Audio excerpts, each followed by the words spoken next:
All right, so now that we've gotten our feet wet through our Voki impromptu speeches and given our first official speech, the narrative speech, it is time to begin to think about our informative speeches. As a speaker, you typically determine your topics based on your knowledge and expertise, but you also must consider the needs of your audience. So let's hit on the key elements to understanding your potential audiences. But first, let's review the public speaking model. All right, so you have you right here, the speaker, who gives a message to the audience. The audience, in turn, gives you feedback, and all around, we have noise, internal and external noise. And noise is anything that's going to hinder the message. Some other things to think about: without a speaker, there is no message. Without an audience, it's not public. And without an organized message, the speech cannot be effective. So now it's time for a closer examination of the audience.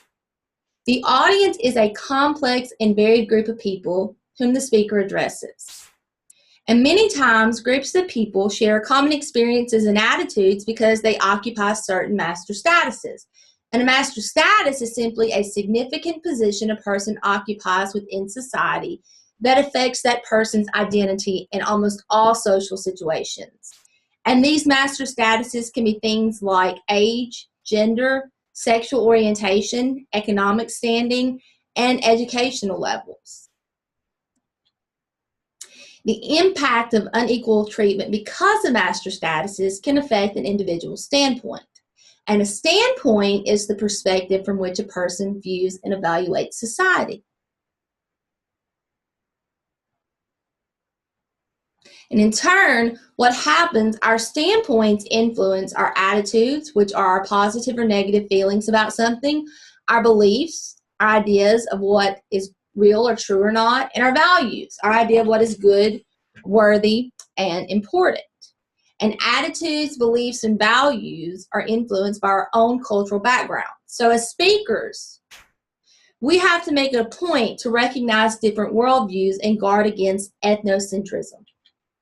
And that is the belief that one's culture is superior. And when we hold these types of views, we see other cultures as odd and wrong because they don't do things the way that we do them.